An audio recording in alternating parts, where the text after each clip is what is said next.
왕위도 있었고 아름다운 아내와 어린 아들까지 둔 왕자가 모든 것을 내려놓고 숲으로 들어갔다고 하면 정말 놀랍지 않을까요? 시다르타라는 이 왕자는 누릴 수 있는 부귀영화를 모두 갖추고도 거친 들판과 숲속에서의 고행을 선택했습니다. 그런데 더 신기한 건 보리수 아래에서 단 하룻밤 명상했을 뿐인데 그가 완전히 변화하게 만든 엄청난 깨달음을 얻었다는 사실입니다. 그날 밤, 시다르타의 눈에 도대체 어떤 진실이 보였기에 그는 순식간에 방황에서 확신으로, 고통에서 평온으로 바뀔 수 있었을까요?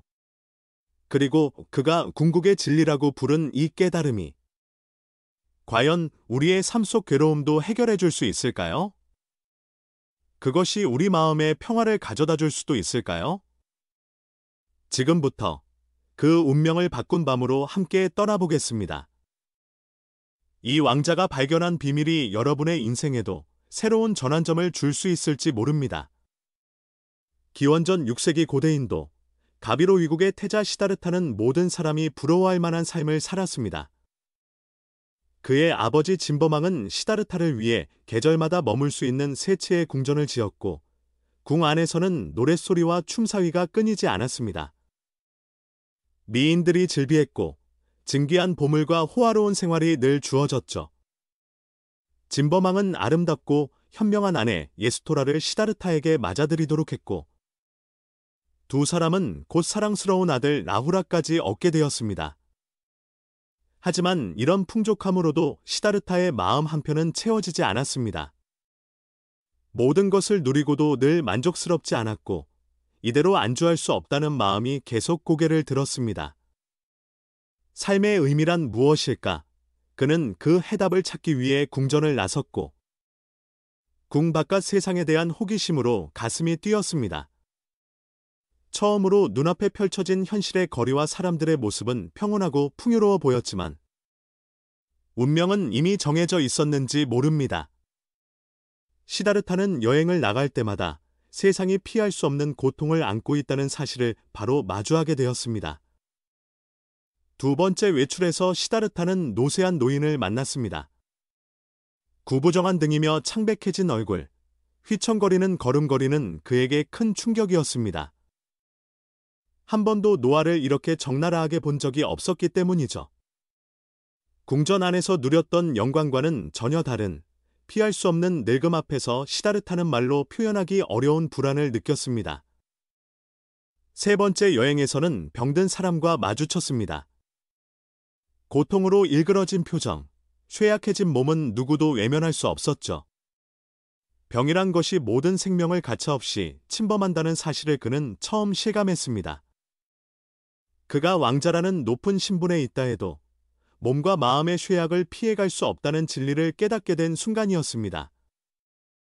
네 번째 외출 때는 화장장으로 실려가는 시신을 보았습니다.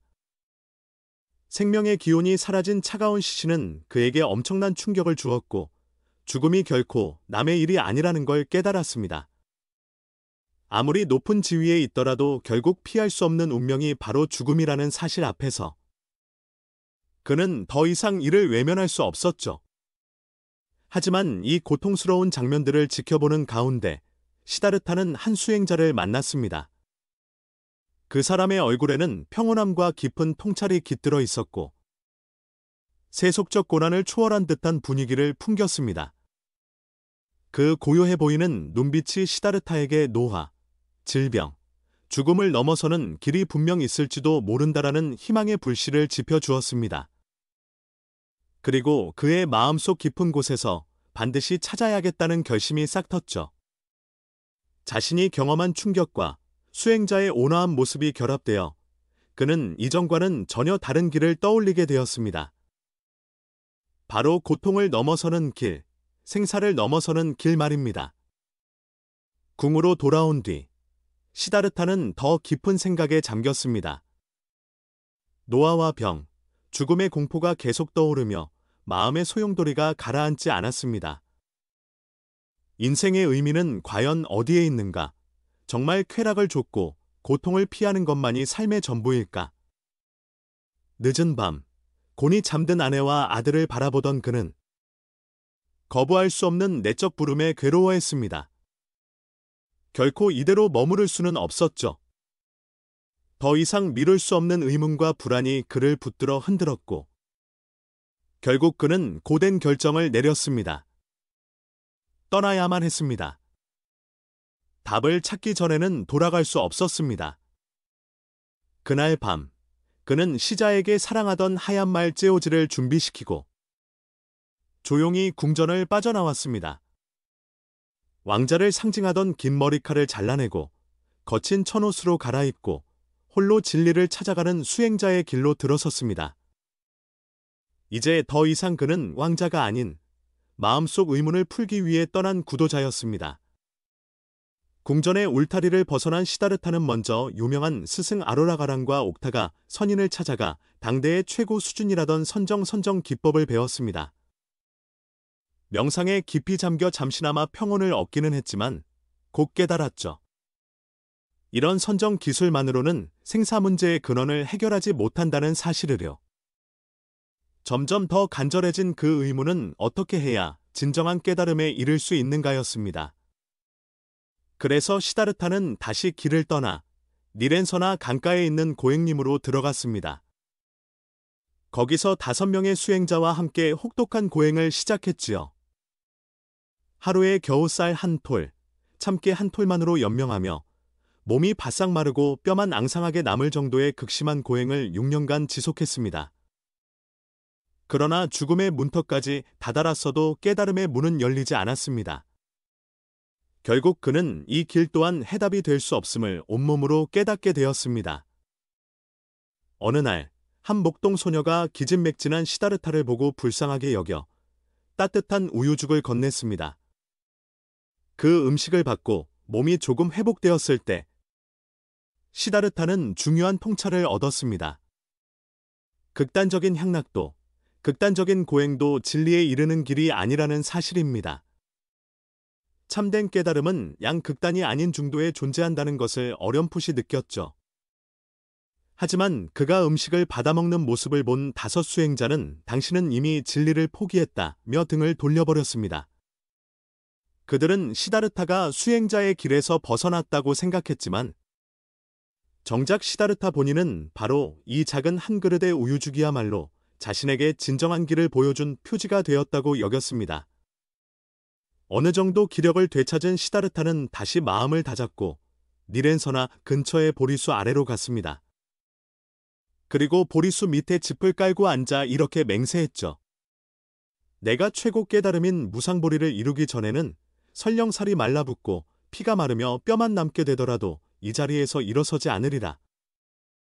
이제 그는 더 이상 바깥의 호화로운 삶도 일시적인 즐거움이나 고통도 추구하지 않았습니다. 오직 진리를 보지 못하면 결코 물러서지 않겠다는 강렬한 의지만 남았을 뿐입니다. 그 결심이 단단히 뿌리내린 그날 밤, 시다르타는 보리수 아래 조용히 앉아 깊은 선정에 들었습니다. 몸은 움직이지 않았지만 그 영혼은 가장 깊은 차원으로 들어가는 중이었습니다. 전해지는 이야기로는 마왕 바라가 시다르타의 집중을 깨뜨리려 했다고도 합니다. 3 딸을 보내 유혹하고 무수한 군대를 불러 맹렬히 공격했다는 것이죠. 하지만 시다르타는 미동도 하지 않았습니다. 마음을 파도처럼 흔드는 외부의 어떤 방해에도 흔들리지 않고 고요한 내면을 지켜냈습니다. 시간이 흐를수록 시다르타의 마음은 맑아졌고 마치 거울처럼 모든 현상을 투명하게 비추어내기 시작했습니다. 전생까지 거슬러 올라가 생명이 어떻게 육도에서 돌고 도는지도 보게 되었습니다. 탐욕, 진해, 우매라는 삼독의 힘에 갇혀 끝없이 괴로움을 되풀이하는 중생들의 모습을 있는 그대로 깨달았죠. 한밤이 깊어갈 무렵, 시다르타의 마음은 더할 나위 없이 청정해졌습니다. 바람 한 점 없는 고요한 호수처럼 흔들림이 없었죠. 그 순간, 그는 우주의 본질과 모든 괴로움의 근원을 꿰뚫어보고 거기서 벗어날 길 역시 분명히 보았습니다. 마침내 모든 것의 궁극적 진실을 통찰해낸 겁니다. 12년의 흐름을 또렷이 꿰뚫었고 무명 어리석음 이 모든 괴로움의 시작이 되어 인연따라 끝없이 윤회한다는 것, 그리고 그 쇠사슬을 거꾸로 끊어낼 수 있는 길 또한 존재한다는 걸 알게 되었습니다. 무명을 지혜로 밝히면 번뇌의 사슬을 하나하나 끊어낼 수 있고, 그렇게 자유로워지는 길이 열리는 것이었습니다. 밤이 지나고 첫 새벽빛이 보리수 잎 사이로 비춰왔을 때 시다르타는 눈을 떴습니다. 그 시각부터 그는 더 이상 가비로 위국의 태자가 아니었습니다. 완전히 깨어난 붓다 불타가 된 것이죠. 그 마음의 상태는 새벽 하늘처럼 말끔했고 고요하고 맑은 시선으로 모든 혼란을 꿰뚫었습니다. 마치 어둡던 곳에 빛이 스며들어 마지막 남은 안개마저 거치는 순간이었습니다. 그렇다면 그날 밤 붓다가 발견한 진리는 과연 무엇이었을까요? 무슨 힘이 그를 귀족의 안락을 포기하게 했고 단 하룻밤 사이의 방황에서 확신으로, 고통에서 평온으로 이끌었을까요? 그리고 이 궁극의 진리가 과연 우리 각자가 겪는 수많은 괴로움을 푸는 열쇠가 될 수 있을까요? 왕자로 태어나 모든 것을 가졌던 시다르타조차 완전한 해탈을 위해 이 깨달음이 필요했다면? 보통 사람인 우리가 과연 이를 무시해도 되는 걸까요? 보리수 아래에서 맞이한 그 특별한 밤, 시다르타는 마침내 내면의 각성을 얻었고 전혀 다른 존재가 되었습니다. 더는 왕자가 아닌 깨달음을 얻은 붓다가 된 것이죠. 그리고 그는 모든 고통의 뿌리가 무명과 집착, 탐욕과 우매에 있다는 걸 통찰했습니다. 사람들은 대체로 욕망을 좇으며 잠깐의 만족을 얻으려 하고 그 과정에서 괴로움의 윤회를 계속 반복합니다. 이 어두운 굴레 속에서 헤매는 이유는 밖이 아닌 우리 마음 안에 숨어있는 문제였던 셈이죠. 이 사실을 깨달은 시다르타는 자신이 발견한 깨달음을 세상에 전하기로 결심합니다. 지혜의 힘으로 중생이 해탈할 수 있게 돕고 싶었기 때문입니다. 하지만 붓다는 곧바로 그 진리를 세상에 선포하지 않았습니다. 먼저 깊이 숙고했고 어떻게 하면 사람들이 이 진리를 이해하고 실천의 괴로움에서 벗어날 수 있을지를 고민했습니다. 그렇게 해서 정립된 것이 바로 사성제와 팔정도였습니다. 사성제는 괴로움이 있다는 것, 그 원인이 있다는 것, 괴로움을 없앨 수 있다는 것, 그리고 그 길이 있다는 걸 간단 명료하게 알려줍니다. 팔정도는 우리가 마음을 어떻게 닦아야 하는지를 구체적으로 가르쳐주는 실천 방안이지요. 붓다가 전한 가르침은 많은 이들의 마음을 울렸습니다. 그의 지혜는 어렵고 딱딱한 교리가 아니라 누구나 마음속에서 스스로 체험할 수 있는 인생의 보편 법칙이었습니다. 특정 신앙을 강요하기보다 자기 내면을 제대로 들여다보고 수행을 통해 보다 평화롭게 살 수 있는 길을 안내했죠. 이것은 단순히 종교혁명이 아니라 인간의 마음 깊숙한 곳을 탐구한 결과였습니다. 극단적 향락과 극단적 고행이 아닌 중도를 제시하며 세상의 무상을 받아들이고 집착을 내려놓음으로써 내면의 평온과 깨달음을 찾으라고 가르쳤습니다. 현대 사회에서도 붓다의 지혜는 여전히 유효합니다. 세상이 아무리 빨리 변하고 온갖 스트레스와 유혹이 넘쳐난다 해도 무상과 무아, 그리고 중도의 가르침은 우리가 삶의 괴로움을 이겨내는 데 큰 실마리를 줍니다. 복잡한 상황 속에서도 한결같은 마음의 맑음을 유지하고 자신만의 고요한 자리를 찾을 수 있는가가 중요해지니까요. 바로 그 점이 보리수 아래 붓다의 깨달음이 우리에게 전하는 핵심 메시지입니다. 고통과 번뇌는 운명처럼 피해갈 수 없는 것이 아니라 무명과 집착에서 비롯된다는 통찰 말이죠. 무엇보다 깨달음의 길은 결코 멀리 있지 않습니다. 누구나 자신의 내면에서 집착을 내려놓고 끊임없이 돌아보며 지금 이 순간을 있는 그대로 받아들이는 연습을 한다면 조금씩 평온과 자유를 체험해 볼 수 있습니다. 붓다가 말한 해탈은 허황된 이상이 아니라 우리 마음속에 언제든 싹틀 수 있는 가능성이라는 뜻이기도 합니다. 욕망에 이리저리 휘둘리지 않고 모든 일에 너무 집착하거나 두려워하지 않으며 매 순간을 오롯이 살다 보면 어느샌가 괴로움에서 한 걸음 벗어난 자신을 발견할 수 있을 겁니다. 붓다는 이런 깨달음을 우리에게 전해주었고, 그것은 삶을 살아가며 겪는 온갖 상황 속에서도 지혜롭게 대처할 수 있는 힘이 되어 줍니다. 지금 이 시대를 사는 우리에게도 이 가르침은 여전히 환한 등불이 되겠지요.